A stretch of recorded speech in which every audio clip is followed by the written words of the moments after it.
आज का हम लोग का टॉपिक है विद्युतीय द्विध्रुव के कारण किसी बिंदु पर विद्युत क्षेत्र की तीव्रता। ठीक है, इसके लिए पहले फिगर समझिए। ये हम लोग का द्विध्रुव है ए और बी, जिसमें ए पर प्लस क्यू आवेश है और बी पर माइनस क्यू आवेश है। ये दोनों आवेश जो है एक दूसरे से 2l दूरी पर स्थित है और इसके मध्य बिंदु O, यहाँ मध्य बिंदु O मान लेते हैं। मध्य बिंदु O से r दूरी पर कोई बिंदु P है। यहाँ मध्य बिंदु O से r दूरी पर कोई बिंदु P है। इसी बिंदु P पर विद्युत क्षेत्र की तीव्रता ज्ञात करनी है। अब देखिए, इसका जो क्षेत्र होगा इधर हम लोग का ये OP के दिशा में होगा, तो इसको हम यहाँ से यहाँ तक की जो दूरी है उसको r मान लेते हैं। यहाँ जो झुकाव है उस थीटा, उस कोण को हम थीटा मान लेते हैं। इसमें जब हम लोग का होगा तो विद्युत क्षेत्र की तीव्रता को OP दिशा में ER मान लेंगे और OP दिशा के लंबवत जो इधर क्षेत्र होगा हम लोग का, इसको हम लोग E थीटा मान लेंगे। इसका जो परिणामी होगा, ये जो इसका परिणामी होगा इसको हम लोग E मान लेंगे। ठीक है, ये हम लोग कैसे ये डायरेक्शन बना रहा है पूरा। परिणामी तीव्रता को हम लोग E मान लिए हैं, ध्यान दीजिएगा फिगर पर। ठीक है, और यहाँ से ये अल्प दूरी जो बनेगा, ये अल्प दूरी बनेगा उसको हम dr मान लेते हैं। यहाँ पे साफ साफ लिख देते हैं। यहाँ पर लिखे हम लोग dr। यहाँ जो एंगल बनेगा, ध्यान रखिएगा, इसको हम लोग r d थीटा कहेंगे। ये जो एंगल है ये डायरेक्शन बताएगा, ये E जो है परिणामी तीव्रता किस डायरेक्शन में जा रहा है, इस एंगल को हम लोग अल्फा मान लेते हैं। ठीक है, तो हम लोग फिगर हो गया। अब फिगर को यहाँ पर समझिए, लिखे है कि माना कि AB एक विद्युतीय द्विध्रुव है। AB एक विद्युतीय द्विध्रुव है जिसके आवेश प्लस Q और माइनस Q है, प्लस Q और माइनस Q है, तथा बीच की दूरी 2l है। तो बीच की दूरी दोनों का हम लोग का 2l हो गया। इसके मध्य बिंदु O से, तो मध्य बिंदु यहाँ O हो गया, r दूरी पर, यहाँ से यहाँ तक r दूरी पर कोई बिंदु P है जहाँ पर विद्युत क्षेत्र की तीव्रता ज्ञात करनी है। बुझा गया।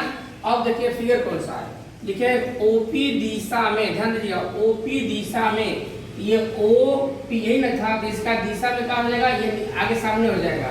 ये OP दिशा में तीव्रता क्या है, ER है, पता है ना। OP दिशा यहाँ से जो है OP दिशा जो है इसमें तीव्रता क्या है, ER है, तथा इसके लंबवत PN दिशा में, लंबवत का ये वाला PN, यहाँ N मान लेते हैं, यहाँ M मान लेते हैं, इसको R मान लेते हैं।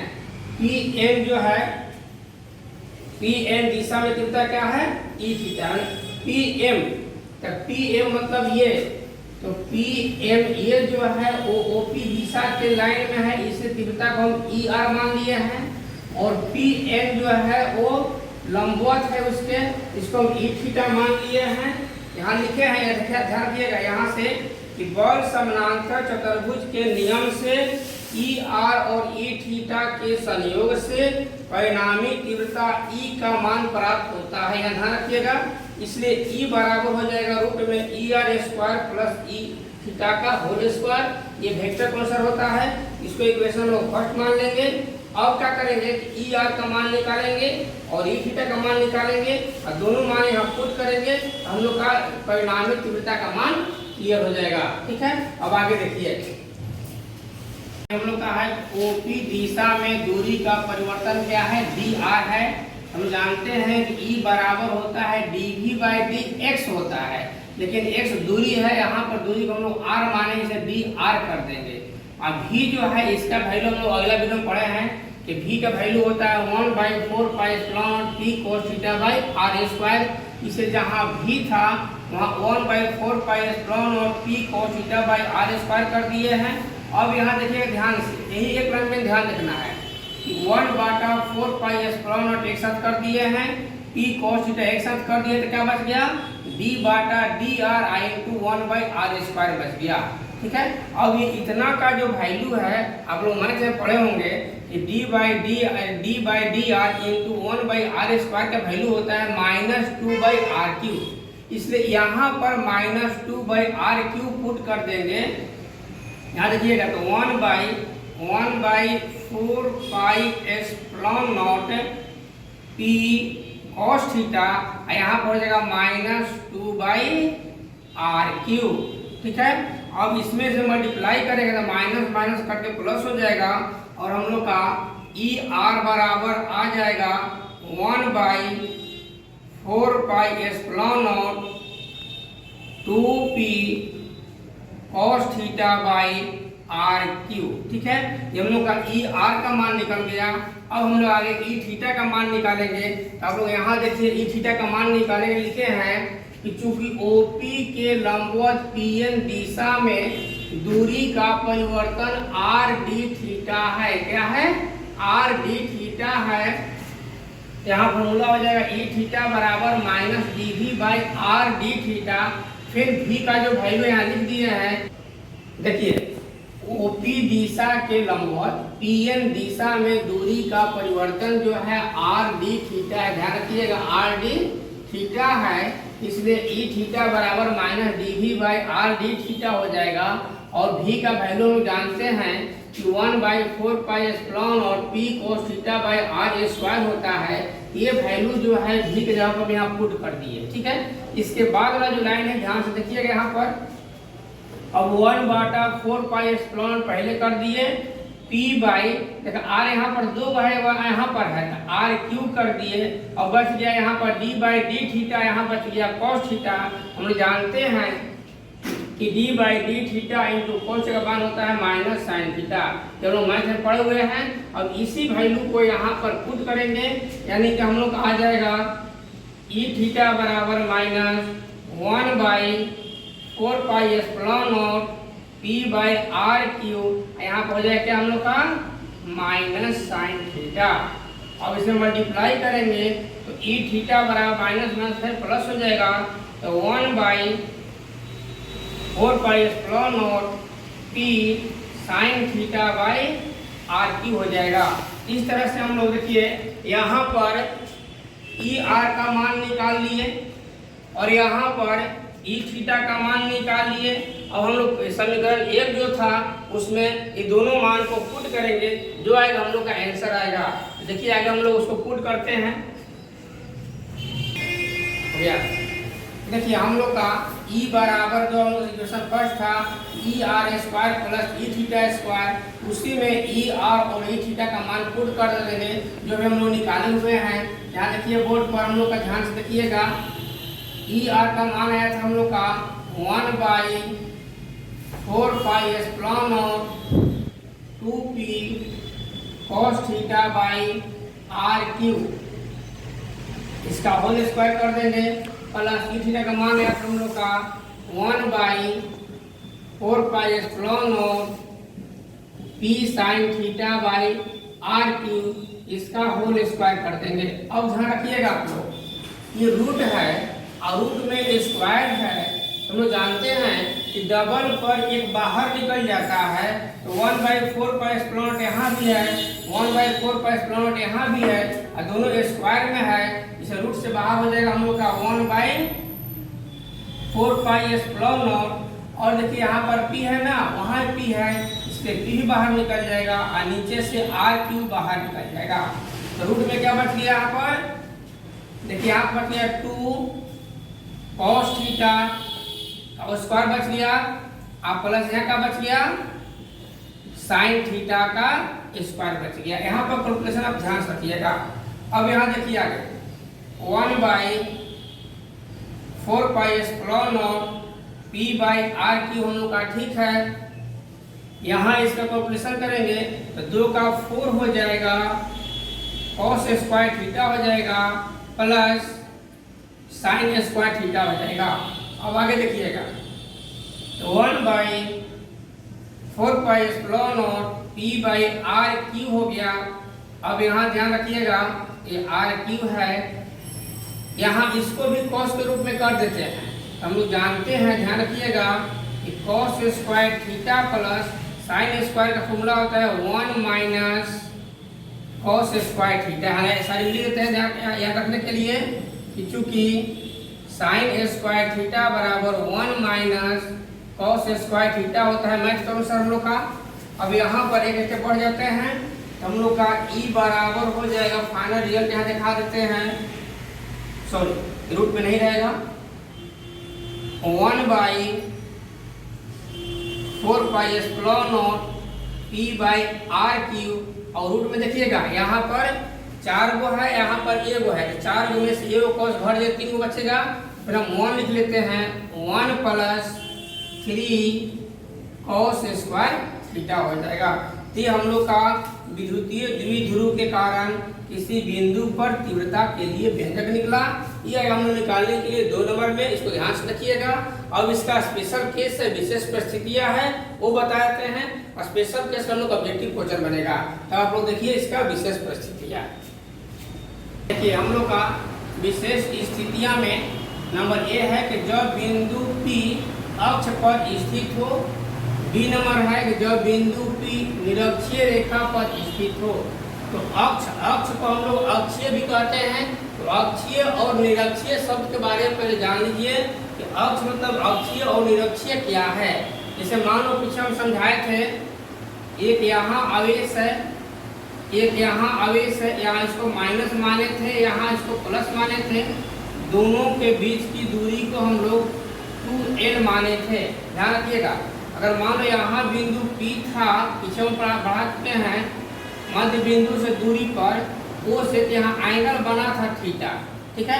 अगर मान लो यही बिंदु P यहाँ पर रहता है, बिंदु P यहाँ पर आ जाता है, इसको हम लोग अक्ष कहेंगे, यानी कि अक्षीय रेखा पर है।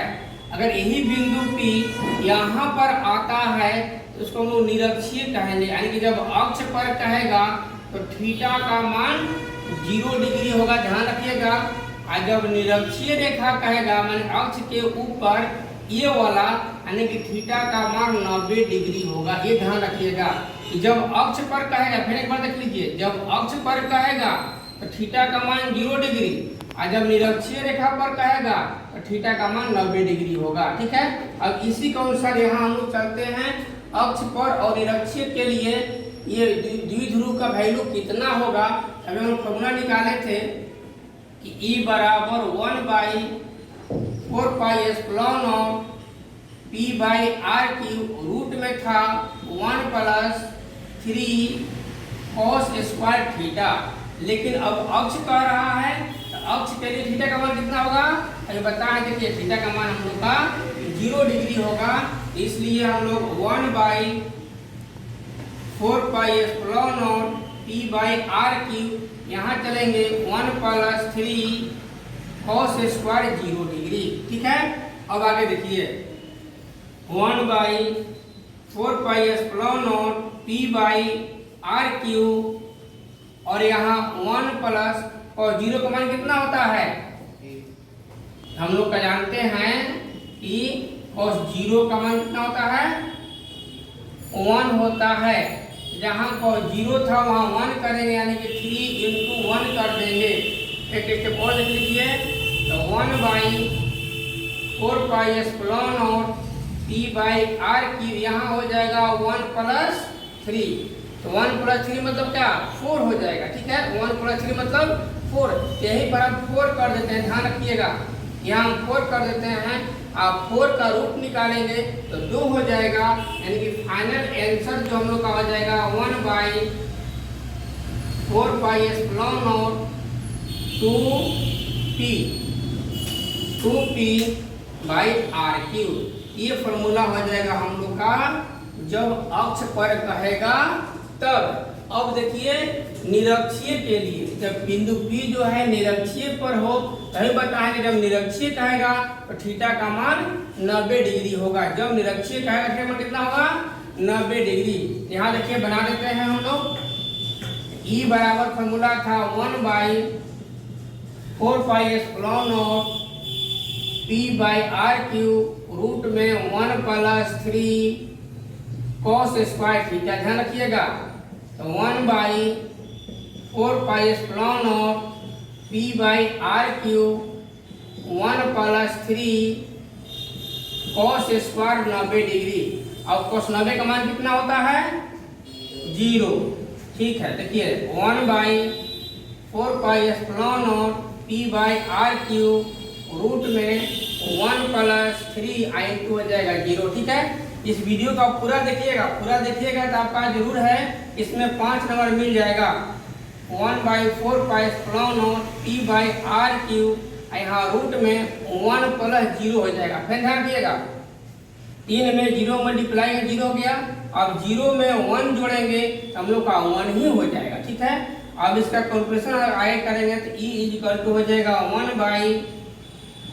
1/4 p बाई आर क्यूब, क्योंकि एक का रूट हम लोग का एक हो जाएगा, तो हम लोग का E का फॉर्मूला ये आ जाएगा। ठीक है, तो हम लोग का निरक्षीय रेखा कहेगा तो ये फॉर्मूला करेंगे, अगर अक्ष पर कहेगा तो ये फॉर्मूला कहेंगे। ठीक है, अब इसका कभी कभी डायरेक्शन भी पूछता है। यहाँ पर आप इसी वीडियो में डायरेक्शन के बारे में भी समझ लीजिए। इसको हटा देते हैं। देखिए, जब डायरेक्शन पूछेगा यानी कि दिशा निकालने के लिए पूछेगा, तो दिशा निकालने के लिए हम लोग tan अल्फा पर चलेंगे। ठीक है, तो tan अल्फा पर जब हम चलेंगे तो tan थीटा का वैल्यू हम लोग यहाँ पर लिखेंगे E थीटा बाई ER। ठीक है, डायरेक्शन निकालने के लिए तो E थीटा का वैल्यू पीछे हम लोग निकाले थे कि 1/4 कितना थीटा का मान हो साइन थीटा क्यू, और नीचे इसका मान आया था हम लोग का कि 1/4 2p cos theta by R cube. अब देखिए ये कट जाएगा, ये p कैंसिल हो जाएगा और r क्यू कैंसिल हो जाएगा, तो हम लोग को बच जाएगा 1/2 sine theta by cos theta. यानी कि डायरेक्शन निकालने के लिए हम लिख सकते हैं डायरेक्ट कि tan अल्फा बराबर 1/2 tan थीटा। इस फॉर्मूला से हम लोग डायरेक्शन निकालेंगे। इसमें थीटा का मान दिया रहेगा कितना डिग्री पर है। ठीक है, तो आप ना देखिएगा, जब डायरेक्शन पूछेगा, दिशा पूछेगा तभी लिखिएगा, नहीं पूछेगा तो छोड़ दीजिएगा। और ध्यान रखिएगा, विद्युत क्षेत्र की तीव्रता में अगर पूछेगा जब बिंदु अक्ष पर है तब अक्ष वाला लिखिएगा, या निरक्षीय रेखा पर है तो निरक्षीय रेखा वाला लिखिएगा। ठीक है, मैं जितना क्वेश्चन पूछेगा उतना ही आप लोग आंसर दीजिएगा। ये पूरा वीडियो में हम विद्युत क्षेत्र की तीव्रता के लिए पूरा बता दिए हैं, लेकिन एग्जाम में जितना पूछेगा उतना ही आप लोग लिखिएगा। पूरा वीडियो शुरू से अंत तक देखिएगा, बहुत अच्छा रहेगा। ठीक है, धन्यवाद।